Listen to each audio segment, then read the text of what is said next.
साहिब बंदगी सतनाम। तो आज परम पिता परमात्मा की अपार कृपा से,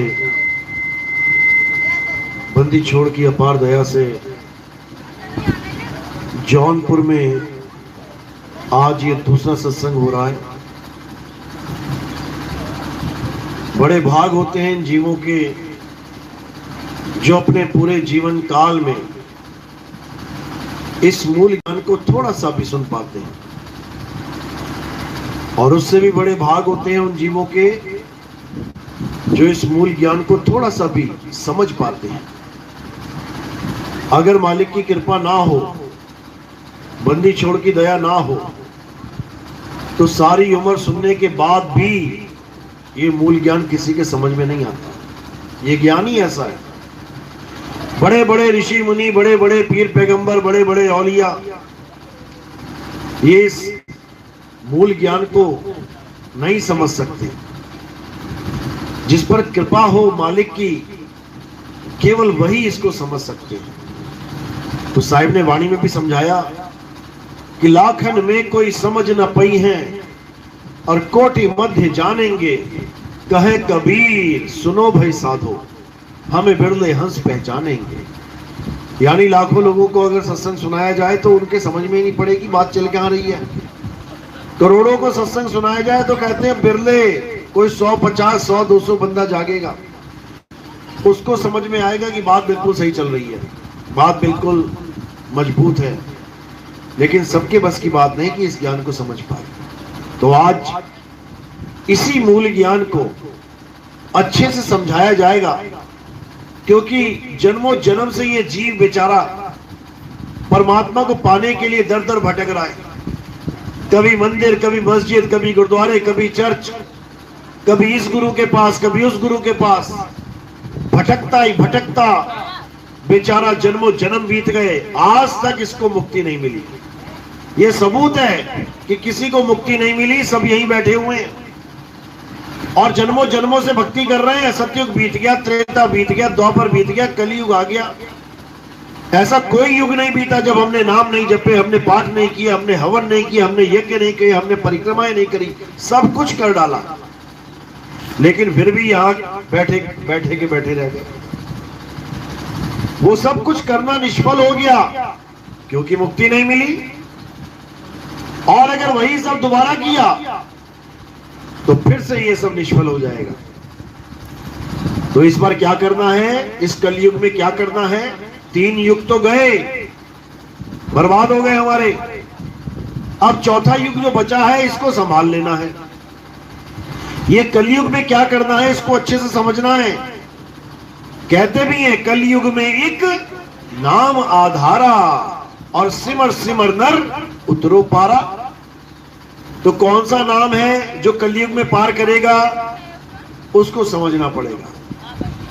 वो सतयुग त्रेता द्वापर के नामों से कैसे भिन्न है, उसको समझना पड़ेगा। तो आज उसी नाम का भेद समझाया जाएगा, जिसको प्राप्त करने के बाद इस जीव की मुक्ति हो जाती है, जन्म मरण का खेल खत्म हो जाता है और सदा सदा के लिए ये जीव मालिक के चरणों में लीन हो जाता है।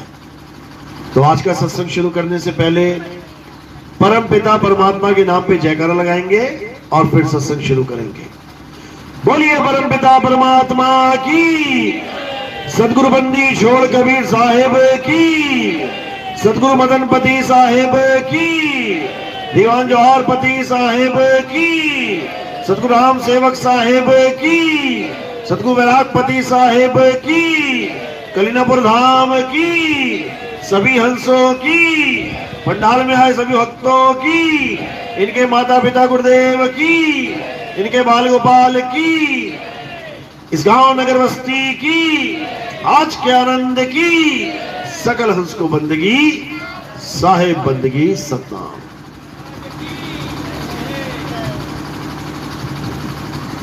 तो कबीर साहब इस भवसागर में आते हैं, बार बार आते हैं हम जीवों को जगाने के लिए। और जब वो आते हैं तो वो ज्ञान की बारिश करते हैं, वो ऐसा दिव्य ज्ञान सुनाते हैं कि सुनने वाले भी हैरान हो जाते हैं। जब 600 साल पहले कबीर साहब काशी में आए तो लहर तारा तालाब पे एक कमल के फूल के ऊपर प्रकट हुए। एक जुलाहा दंपति नीरू और नीमा ये निकल रहे थे उस रास्ते से, तो बच्चे के रोने की आवाज आई।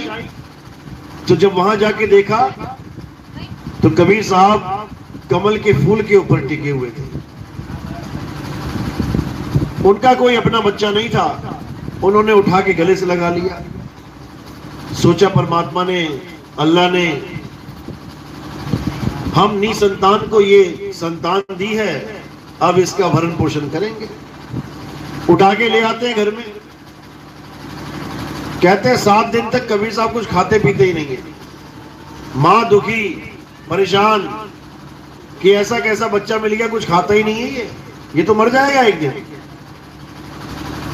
क्योंकि कबीर साहब को खाने पीने की जरूरत ही नहीं है।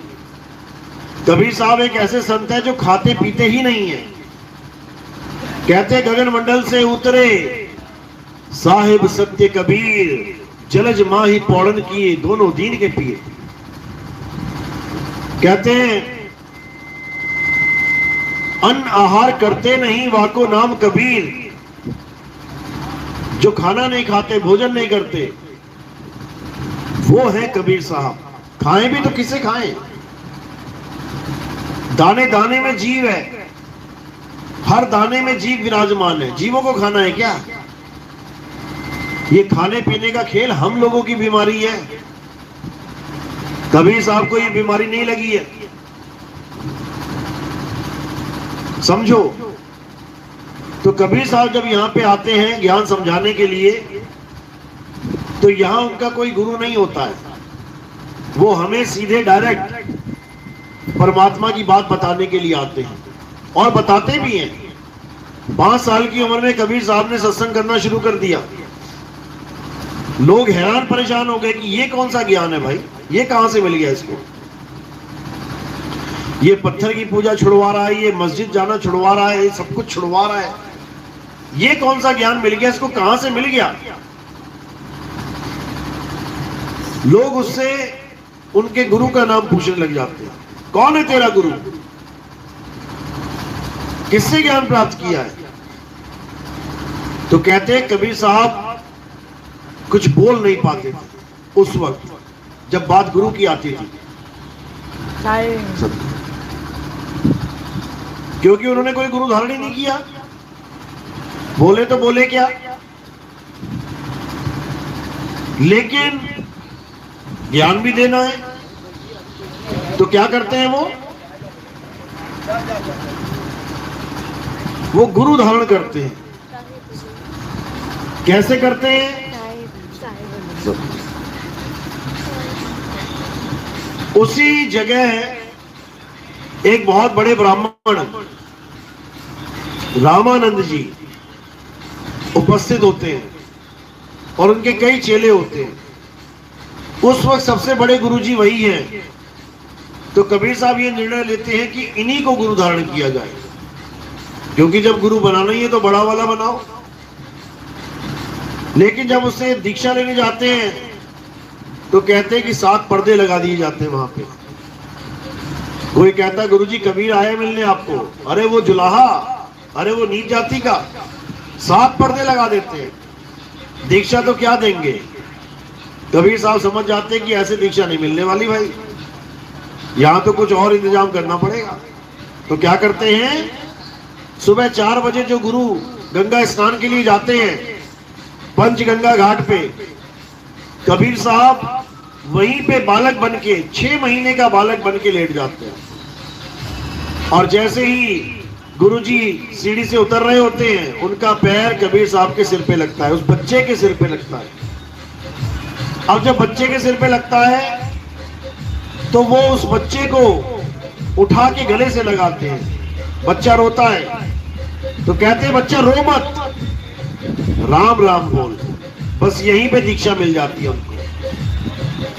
उनको वहीं पे गुरु का ज्ञान मिल जाता है। कहने के लिए उनको पता लग गया कि अब मैंने गुरु धारण कर लिया, अब कोई मुझसे पूछेगा तो मैं बता दूंगा कि हाँ मेरा कोई गुरु है। ज्ञान नहीं लिया उन्होंने रामानंद जी से, कि कई लोग कहते हैं कि कबीर साहब के गुरु जी तो रामानंद है, उनसे ज्ञान प्राप्त किया। ज्ञान नहीं प्राप्त किया। 6 महीने का बच्चा क्या ज्ञान प्राप्त करेगा? रामानंद जी से कोई ज्ञान प्राप्त नहीं किया कबीर साहब ने, केवल छाप लगवाई है, केवल मोहर लगवाई है कि हाँ तुम हमारे गुरु, हम तुम्हारे चेले। ये लीला कबीर साहब की होती है। वो केवल मोहर लगवाने जाते हैं गुरु जी के पास, ज्ञान लेने नहीं जाते। ज्ञान तो उनके पास भरपूर है, वो किसी ज्ञान के मोहताज नहीं है। तो जब कबीर साहब जाते हैं गुरु जी के पास तो उनसे वो राम नाम लेके आते हैं। अब वो फिर वही सत्संग शुरू करते हैं, वही बताना शुरू करते हैं। और जब लोग हैरान परेशान हो जाते हैं कि ये ज्ञान कहां से आया इसके पास, फिर वही सवाल, तेरा गुरु कौन है? तब कबीर साहब रामानंद जी का नाम लेते हैं।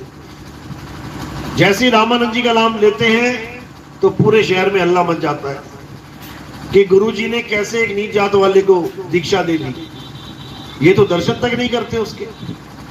तो जब खबर गुरु तक पहुंचती है तो गुरु कहता है कि बुलाओ कबीर को, ये मेरे नाम का दुरुपयोग कर रहा है, मेरे नाम के साथ अपना नाम जोड़ के ये पंथ चलाना चाहता है।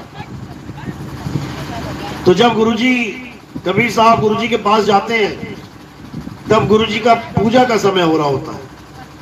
तो पूजा कैसे करते हैं वो? मानसिक पूजा, यानी कमरे में बैठ के आंखें बंद करके सामने एक मूर्ति केवल सोच में, विचारों में रखेंगे, उसके कपड़े उतारेंगे, नहलाएंगे धुलाएंगे, कपड़े पहनाएंगे, फिर माला पहनाएंगे और लास्ट में मुकुट रखेंगे। ये उनकी रोज की दिनचर्या पूजा थी। जब कबीर साहब जाते मिलने तब सारा ध्यान कबीर में होता उनका कि इससे मैं क्या क्या बोलूंगा, क्या क्या बात करूंगा। लेकिन समय हो गया पूजा का तो पूजा करने चले जाते हैं अंदर।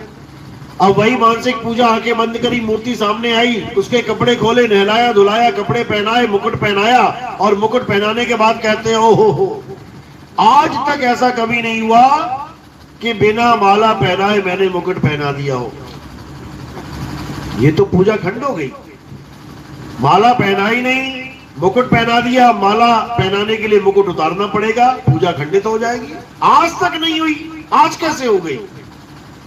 इतने में कबीर साहब बाहर से बोलते हैं गुरुजी नहीं हुई खंडित, माला आप बिना मुकुट उतारे भी पहना सकते हो। माला को तोड़ो और पीछे से उसकी गांठ लगा दो गले में डाल के। जब गुरुजी ये बात सुनते हैं तो भागे जाते हैं बाहर, कहते हैं ये कबीर कोई आम आदमी नहीं है भाई, ये कोई आम बालक नहीं है, ये मेरे मन की गतियों को जानता है, ये मेरे मन की गति को पढ़ रहा है। जाके उसको बुला के अंदर लेके आते हैं कि तुझे ये सब कैसे पता चला? कहते मैं आप ही का शिष्य हूं, आपसे राम नाम लिया था मैंने। वो कहते वो तो छोटा सा बालक था, 6 महीने का। तो उस वक्त कबीर साहब 2 रूप धारण करके दिखाते हैं, छोटा सा बालक 6 महीने का भी दिखाते हैं और 5 साल का बालक अपना भी रूप दिखाते हैं। तब गुरु को यकीन होता है कि ये आम आदमी नहीं है भाई। तब पूछते हैं गुरु जी कि आप कौन हैं? तब कबीर साहब बताते हैं कि हम इस दुनिया में सतनाम का प्रचार करने के लिए आए हैं, हम जीवों का कल्याण करने के लिए आए हैं। गुरुजी आपका भी कल्याण होगा, बिल्कुल होगा, सत्य नाम से होगा। ये जो पूजा आप कर रहे हैं इससे आपका कल्याण नहीं होगा, ये मूर्ति पूजा इससे आपका कल्याण नहीं होगा, ये मंत्र जाप इससे आपका कल्याण नहीं होगा। उसके बाद कबीर साहब सत्य का डंका बजाते रहे, 120 साल तक सतनाम की महिमा गाते रहे। सतनाम की महिमा गाने वाले प्रथम संत सतगुरु कबीर साहब हैं। जब तक उन्होंने सतनाम का डंका बजाया तब तक लोगों को मुक्ति मिली, लेकिन उससे पहले भक्ति तो बहुत करी लेकिन किसी को मुक्ति नहीं मिली। और भक्ति कौन सी करी? 5 नामों की भक्ति। ये युगों युगों से चलती आ रही है। कौन से 5 नाम? निरंजन, ओंकार, रारंकार, सोहंग, सतनाम। ये सतनाम नहीं था पहले, ये कबीर साहब के आने के बाद शातिर लोगों ने सतनाम फिट कर दिया। ये सतनाम नहीं था पहले, ये क्या था? शक्ति। निरंजन, ओंकार, रारंकार, सोहंग, शक्ति, ये 5 नाम युगों युगों से लोग जपते आ रहे हैं, इनका जाप करते आ रहे हैं, इन्हीं को ब्रह्म मानते आ रहे हैं, लेकिन किसी का भी कल्याण होने वाला नहीं, ना ही पहले किसी का हुआ और ना ही अब होगा। कबीर साहब की वाणी में इन 5 नाम के बारे में हर चीज दर्ज है, बस पढ़ो और समझो। तो क्या कहते हैं? साधु सिद्ध त्रिदेव आदि सब इन 5 शब्द में अटके, मुद्रा साध रहे घट भीतर, फिर औंधे मुंह लटके।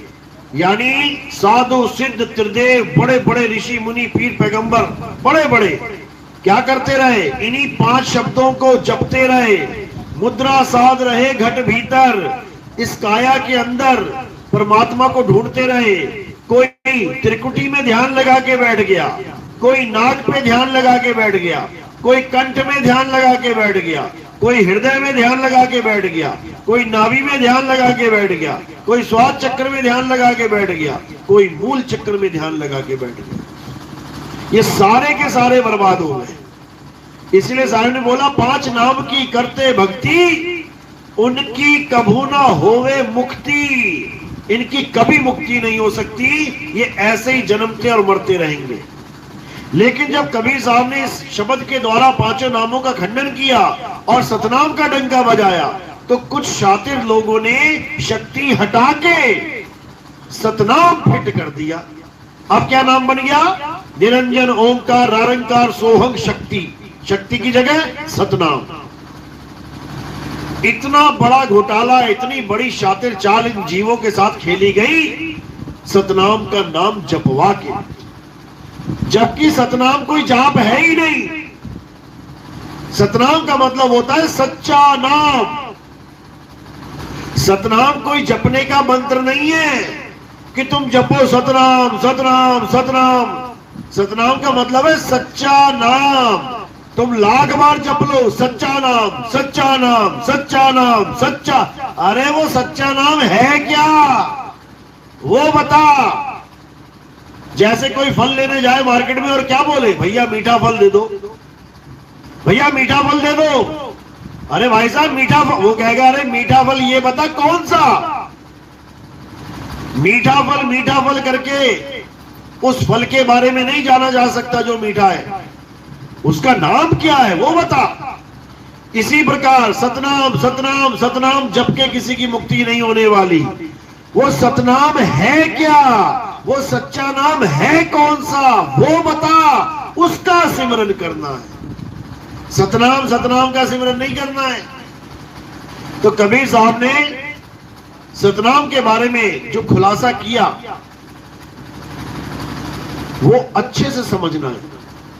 कबीर साहब कहते हैं सत्य नाम कोई नाम नहीं, ये है आपन रूप, और जो जाने इस भेद को पावे आप स्वरूप।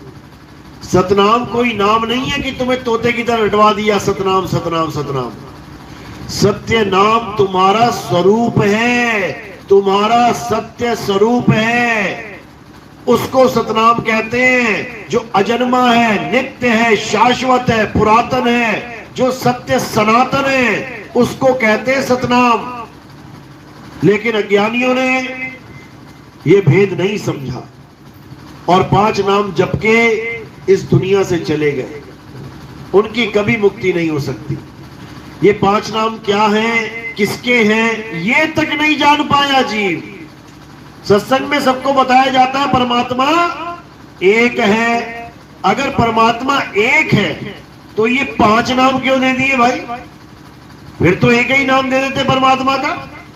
फिर कहते नहीं काल की नगरी में रहते हो तो काल का भी नाम जपना पड़ेगा। चलो मान लिया, एक परमात्मा और एक काल, तो कितने नाम हो गए? 2 नाम। अरे फिर भी 3 फालतू लग रहे हैं, ये किसके नाम है?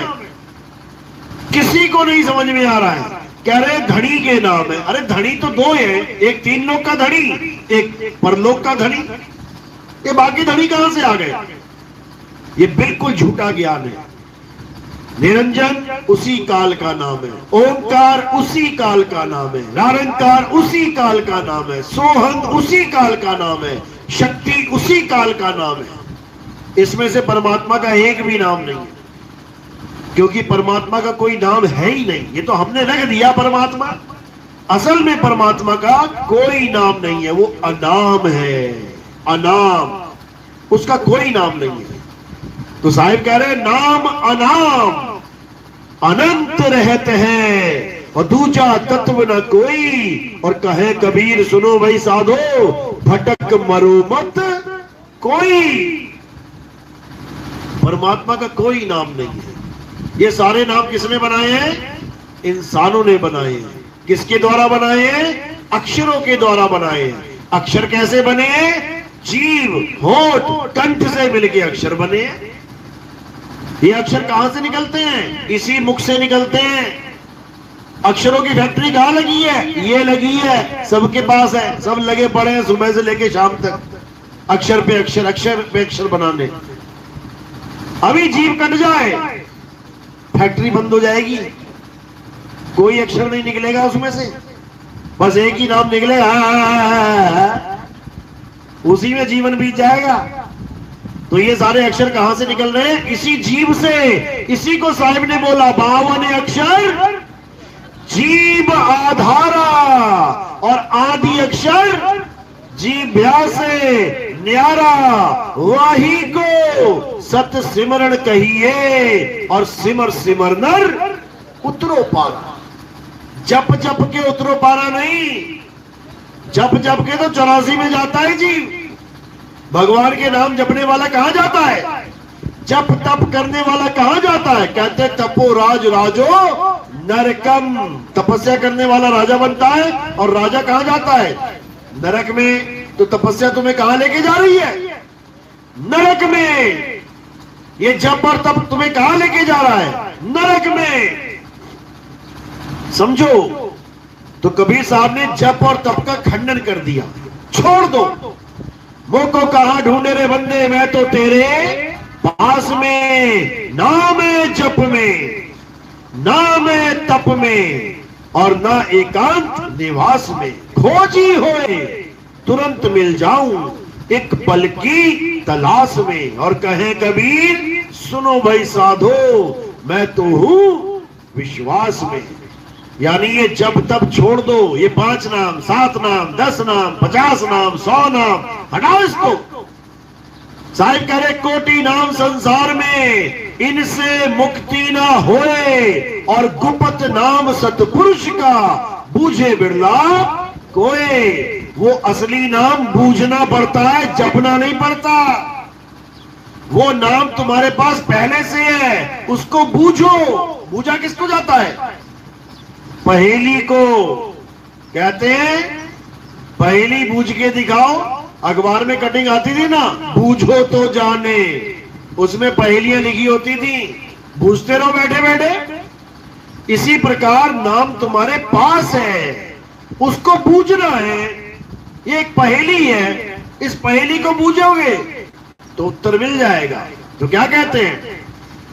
सत्य नाम है सार, बूझो संत विवेक करी, उतरो भवजल पार, सतगुरु का उपदेश यही। सत्य नाम है सार, सार है सत्य नाम, मंत्र नहीं है जो तुम तोते की तरह लगे पड़े हो सतनाम सतनाम सतनाम जपने के लिए। सत्य नाम है सार। इन दोनों चीजों के बारे में जानना पड़ेगा, क्या है सार और क्या है असार। सत्य नाम है सार और असत्य नाम है असार। असत्य नाम यानी इंसानों के द्वारा बनाए जाने वाले सारे नाम, ये सब असत्य नाम है। और परमात्मा का अपना निज नाम वो सत्य नाम है, उसी का सिमरन करना है। सत्य नाम को सिमर के जप के नहीं कि सतनाम सतनाम सतनाम जप के तुमने जन्म बर्बाद कर दिया लोगों का। कहते सत्य नाम है सार, बूझो, ये बूझने की चीज है, सिमरन करने की चीज है। तो कह रहे सत्य नाम को सिमर के तर गए पतित अनेक। पतित यानी बर्बाद हुए पड़े थे जो लोग, वो भी तर गए। किससे? सत्य नाम के सिमरण से। और ये झूठे गुरुआ क्या कह रहे हैं कि सतनाम के सिमरन से पार नहीं हो सकते। सतनाम तो काल भगवान और अक्षर पुरुष का नाम है। सतनाम तो ओम और सोहंग है।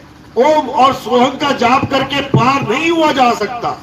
ये बिल्कुल सही है कि ओम और सोहंग का जाप करके पार नहीं किया जा सकता, पार नहीं हुआ जा सकता। लेकिन ओम और सोहंग सतनाम है, ये घनघोर झूठ है।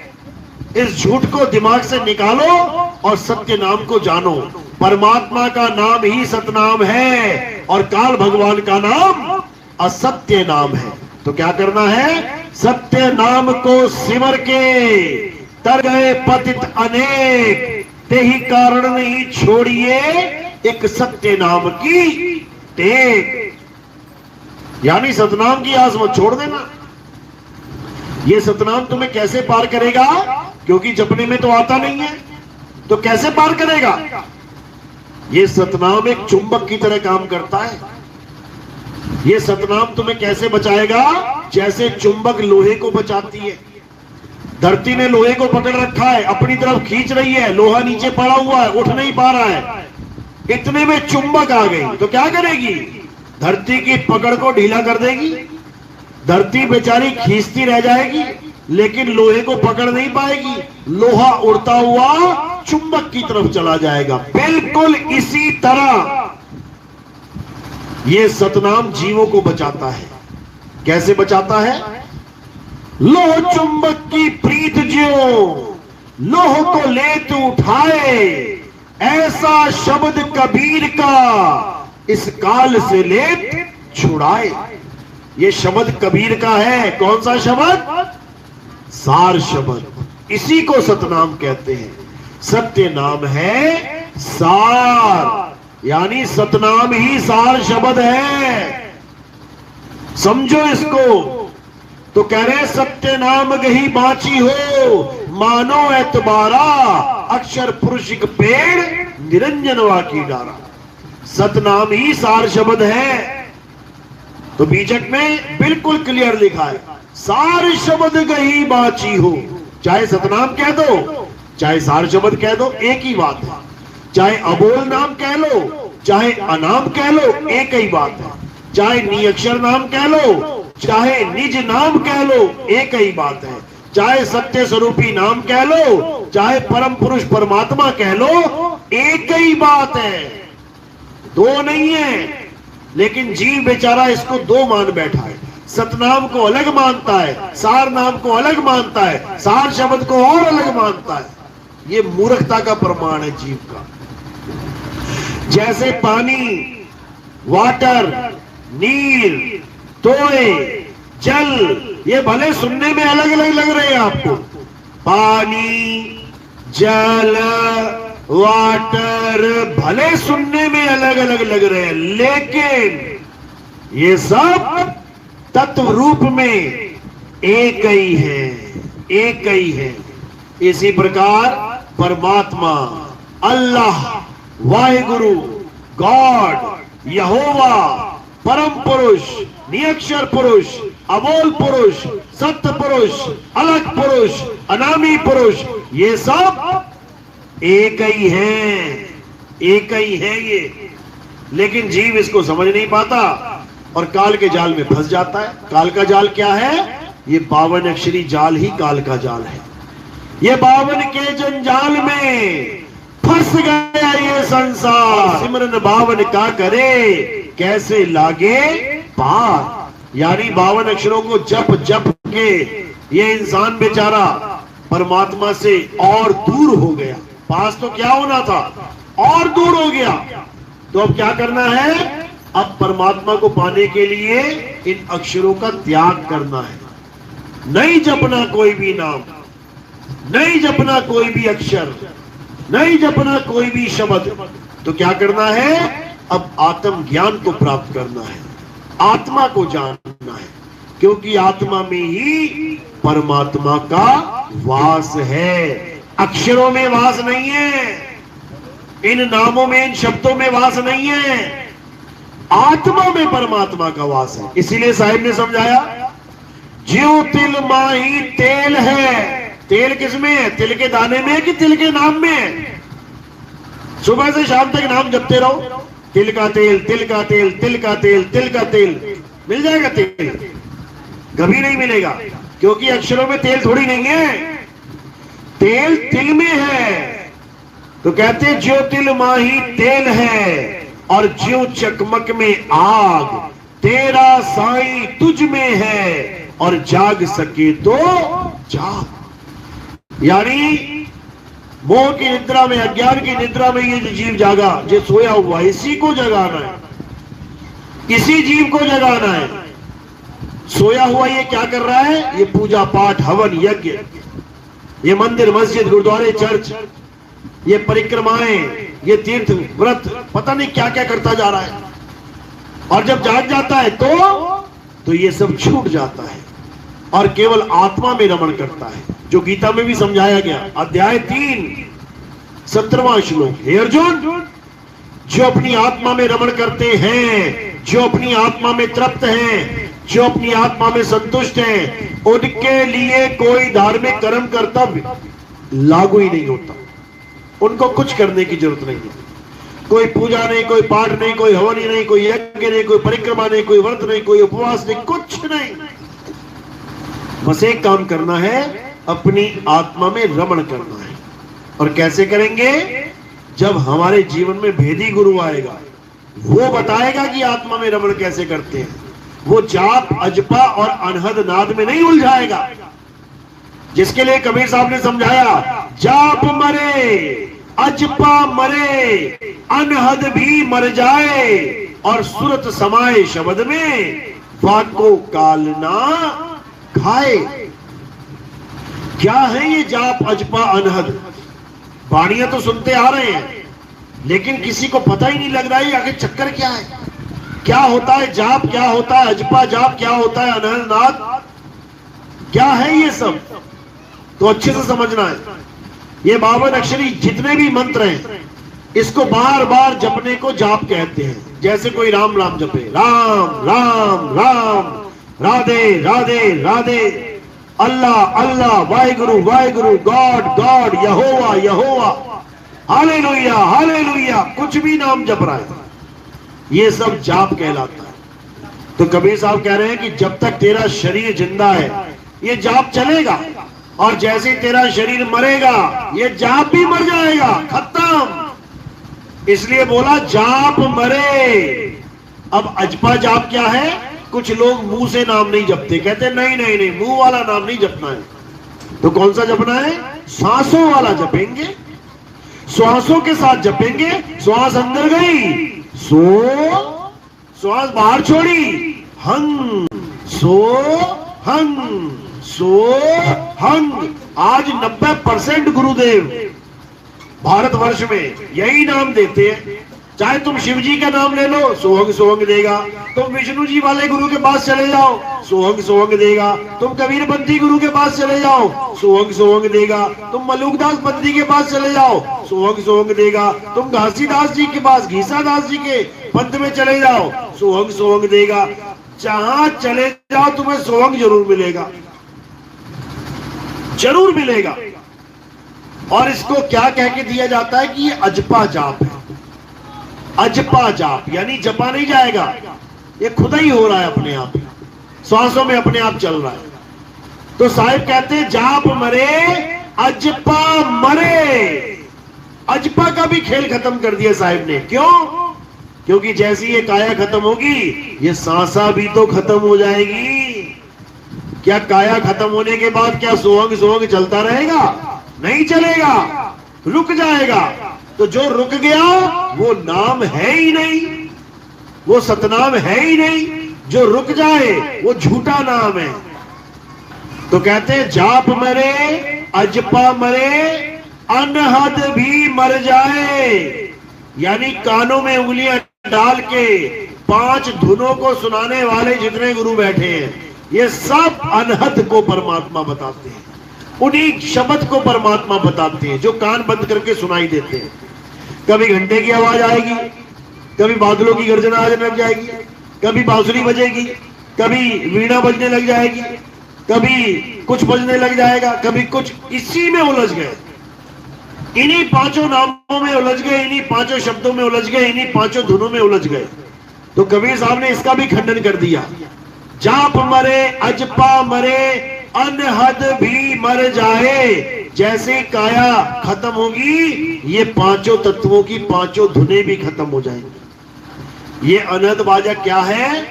ये हमारे ही पांच तत्वों की पांच धुनें हैं, लेकिन शरीर के अंदर इतनी सूक्ष्म रूप से बजती है कि हमें लगता है वीणा बज रही है, बांसुरी बज रही है। अरे क्या बात है, बहुत बढ़िया, बहुत सुंदर। और ये है तत्वों की आवाज, ये परमात्मा की आवाज नहीं है, ये माया के पांच तत्वों की आवाज है। कबीर साहब ने वाणी में समझाया भी, अनहद बाजा जम का थाना, जम का थाना परमात्मा का घर नहीं है ये। अनहद बाजा यानी कान बंद करने के बाद दोनों अंगूठों से कान बंद करके घंटों घंटों ध्यान करो, तब तुम्हें अनहद बाजा सुनाई देगा। वही जम का थाना है, जम राजा का जाल है। तो कहते हैं अनहद बाजा जम का थाना और पांचों तत्व करे घमसाना। ये पांचों तत्वों की आवाजें हैं ये। अनहद बाजा विधि विधि बाजे, सार शब्द न्यारी धुन गाजे। दोनों में भेद बता दिया कि अनहद बाजा विधि विधि बाजे। विधि विधि यानी तरह तरह से बजेगा, कभी घंटा, कभी शंख, कभी मृदंग, कभी वीणा, कभी बांसुरी। इसी में उलझ गया ये जीव। तो कह रहे हैं अब इस अनहद नाद को भी किनारे कर दो, नहीं चाहिए हमें। यानी ये तीनों भक्ति इसी काया की भक्ति, पांच तत्वों की भक्ति है, लेकिन हमें पांच तत्वों की भक्ति नहीं चाहिए। हमें किसकी भक्ति चाहिए? हमें निहित तत्व की भक्ति चाहिए। पांच तत्वों से परे उस परम तत्व की भक्ति चाहिए। तो साहिब ने क्या बोला? कहते श्वासा की कर सिमरनी। ये लकड़ी की माला वाली सिमरनी नहीं चाहिए, फेंक इसको। जिन गुरुओं ने लकड़ी की माला पकड़ा दी अपने शिष्यों को, बर्बाद कर दिया उन लोगों ने अपने चेलों को। साहिब कहते हैं अरे माला तो कर में फिरे और जीव फिरे मुख माही, और मनवा दसो किसी फिरे, ये तो सिमरन नहीं, ये सिमरन नहीं है, ये भरमजाल है। छोड़ो इसको। माला तो कर में फिरे, हाथ में माला घूम रही है और मन दसों दिशाओं में घूम रहा है, ये सिमरन नहीं है भाई। तो कह रहे माला फेरत जुग भया, मिटा ना मन का फेर। अरे कर का मन का फेंक के, मन का फेर। एक हाथ वाली माला फेंक इसे, नहीं चाहिए। फिर समझा रहे हैं अरे माला फेरू ना हरि भजू और मुख से कहूं ना राम, मेरा हरि मुझे भजे और मैं पाऊं विश्राम। फिर समझा रहे हैं अरे भला हुआ मेरी माला टूटी, मैं राम भजन से छूटी, मेरे सिर से टली बला। कहते बला था ये, जिसको तुम नाम समझ रहे हो, परमात्मा के नाम जप रहा हूं, परमात्मा बला है ये, बला तेरा जीवन बर्बाद करने के लिए आई है। तो क्या करना है? इन नामों को किनारे कर देना है, हटाओ इन नामों को। और क्या करना है?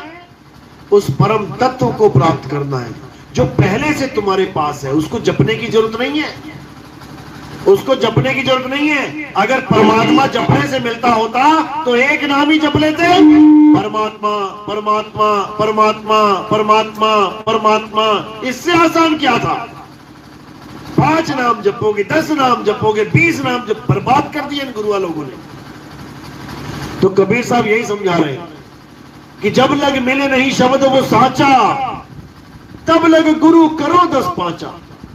जब तक तुम्हारे जीवन में वो सच्चा शब्द, वो सार शब्द ना आ जाए, उसका भेद बताने वाला गुरु ना आ जाए, तब तक गुरु बनाते रहो, आगे से आगे बढ़ते रहो, रुक मत जाना।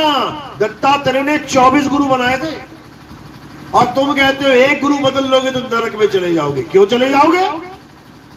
क्या उस गुरु के पास किसी और गुरु का चेला जाएगा तो क्या वो नाम नहीं देगा?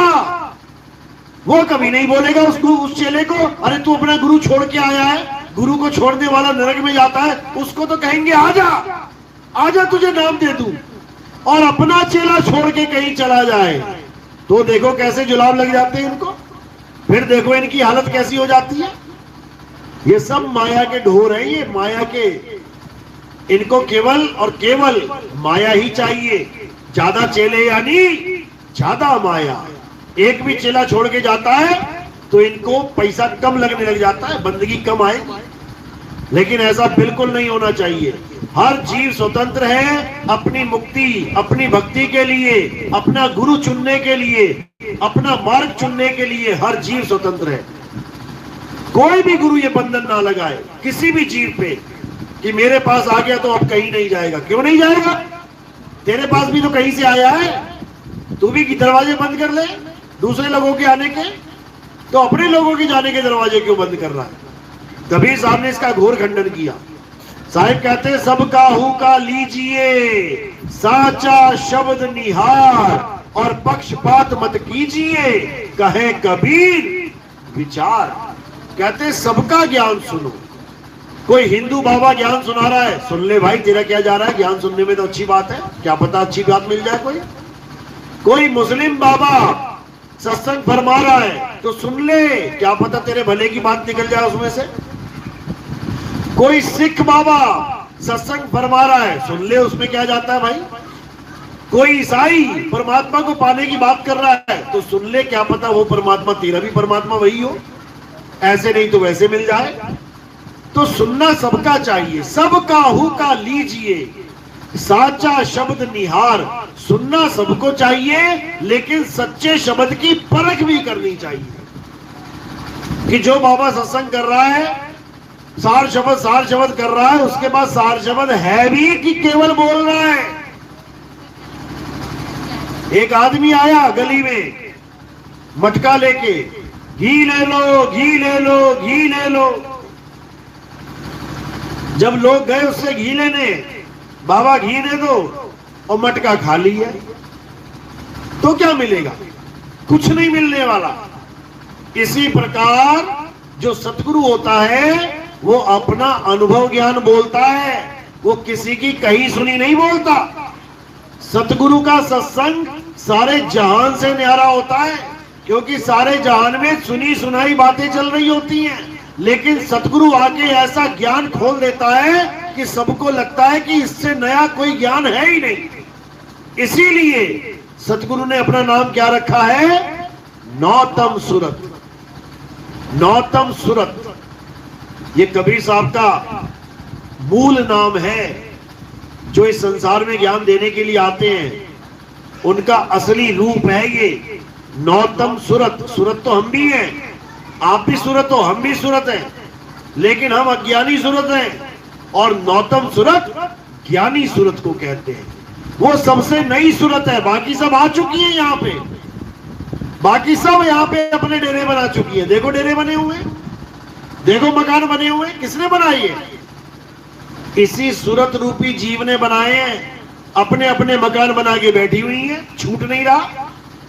चेले का मकान नहीं छूट रहा और बाबा का आश्रम नहीं छूट रहा, सब अपना अपना इंतजाम करके बैठे हुए। इतने में एक नई सूरत आती है। वो नई सूरत कहां से आई? वो परमात्मा के देश से आती है। उस नई सूरत को नौतम सूरत कहते हैं। नौतम का अर्थ क्या होता है? नया। तो कबीर साहब बिल्कुल नए हैं, यानी सबसे लास्ट में आते हैं और बिल्कुल नया ज्ञान देते हैं। बाकी ज्ञान क्या लेके बैठे हैं? मंत्र जंतर पंतर तंत्र। और कबीर साहब यहाँ पे आके क्या समझाते हैं? सूरत शब्द योग, यानी अब यहां से सूरत हटाओ, ये जाप, ये मंत्र, ये अनहद, इनसे हटाओ ध्यान को अपना, और कहां लगाओ? शब्द में लगाओ। कौन से शब्द में? अरे शब्द शब्द बहु अंतरे, सार शब्द मत लीजिए, और कहे कबीर जहां सार शब्द नहीं दृग जीवन सो जीजे। कहते सार शब्द में अपनी सूरत को लगाओ, तब कल्याण होगा, नहीं तो नहीं होगा। भटकते रह जाओगे, मरते जन्मते रह जाओगे। इसलिए अब क्या करना है? खोजो गगन से न्यारा साधो, खोजो गगन से न्यारा। यानी जहां तक ये गगन दिखाई दे रहा है तुम्हें, ये काल की नगरी है। अब इससे न्यारा देश खोजो जिसे सतलोक कहते हैं। वो रामपाल जी महाराज वाला सतलोक नहीं, जिसमें दूध की नदियां और सोने के पहाड़ हैं, वो नकली सतलोक है। क्योंकि दूध भी माया है और पहाड़ भी माया है, सोना भी माया है, चांदी भी माया है। वो मायावी सतलोक है। और जो असली सतलोक है वो क्या है? सत्य स्वरूप ही असली सतलोक है। तो कहते हैं लोक अलोक शब्द है भाई, और जिन जाना तिन संशय जाई।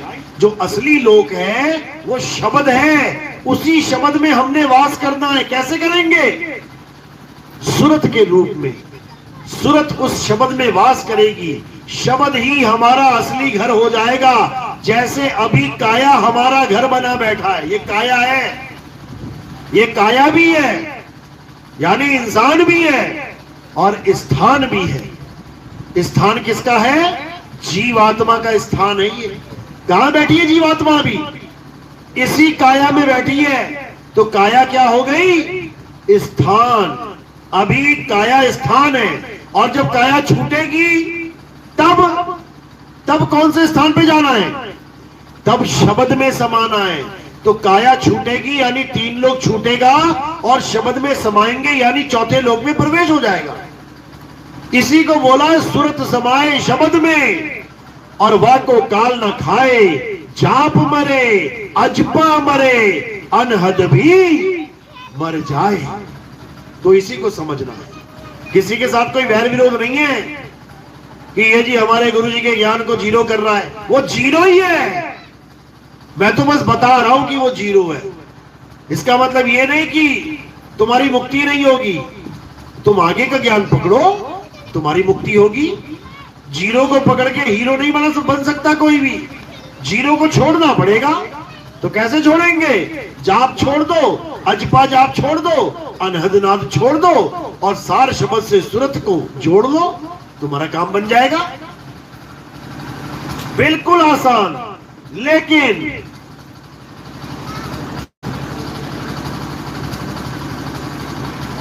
जब तक ये मन हावी रहता है, जब तक ये अहंकार हावी रहता है, आप मूल ज्ञान में नहीं आ सकते। आप इस मुक्ति के ज्ञान में नहीं आ सकते। इस मुक्ति के ज्ञान में वही आ पाते हैं जो अपने मन को नीवा कर लेते हैं, जो अज्ञान को स्वीकार कर लेते हैं कि हाँ मेरे पास अज्ञान है, मुझे ज्ञान चाहिए, मुझे आगे का ज्ञान चाहिए। मेरे गुरु ने जितना ज्ञान दिया ठीक है, अच्छी बात है, जो मिल गया अच्छी बात है, लेकिन इससे मेरा कल्याण नहीं होगा। तो मुझे अब आगे का ज्ञान चाहिए।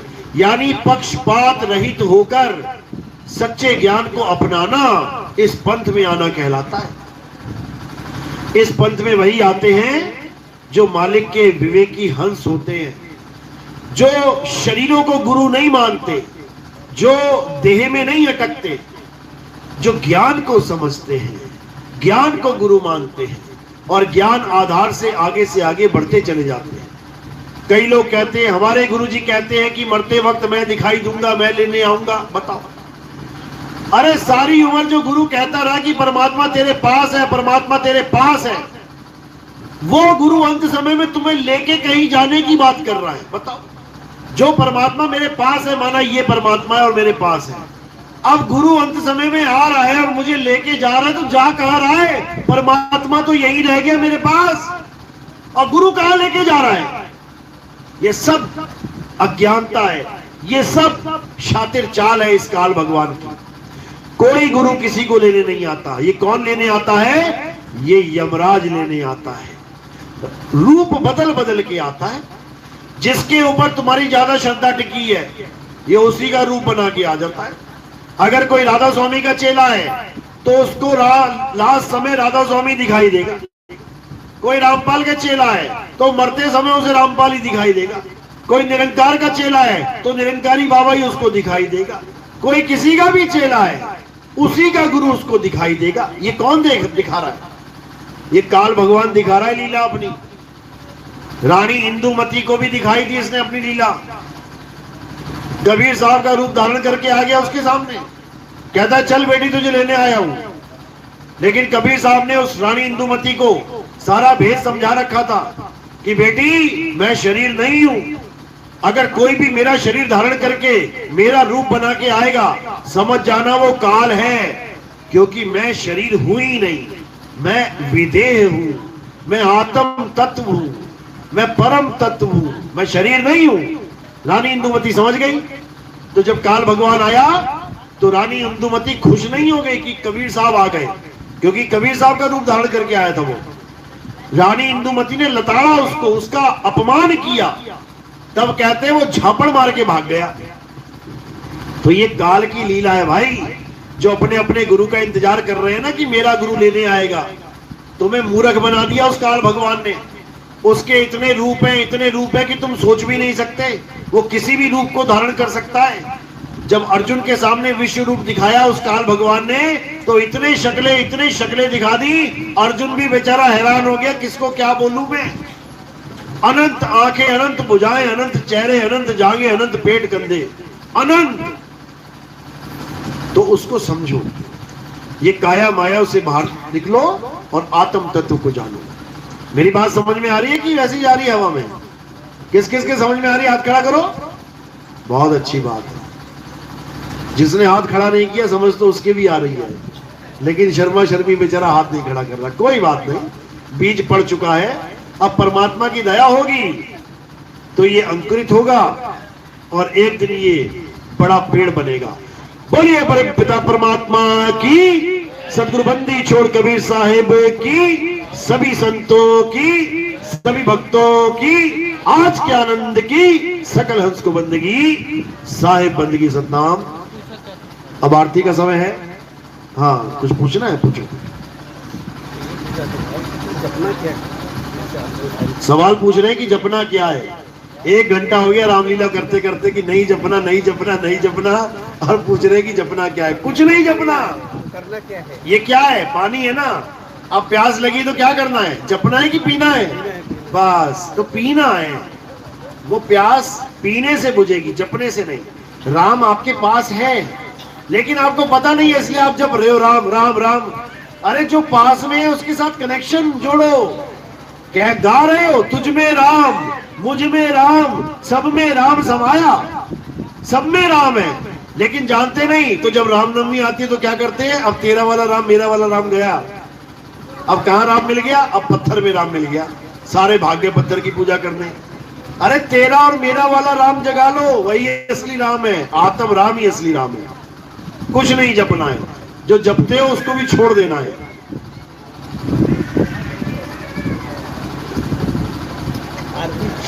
तो ये तत्व ज्ञान है भाई, ये मंत्र ज्ञान नहीं है। तंत्र मंत्र सब झूठ है, इनमें ना भर में कोई, सार शब्द जाने बिना कागा हंस ना होए। जप तप करनी काल है ये। जप तप ये सब काल का जाल है। तो इस काल के जाल को तोड़ना है और सत्य साहिब से रिश्ता जोड़ना है, तब बात बनेगी। चलो, अब आरती का समय है। आरती कैसे करनी है? थोड़े से फूल उठाने हैं और मेरे सिर के ऊपर रख देने हैं। सिर के ऊपर क्यों रखते हैं?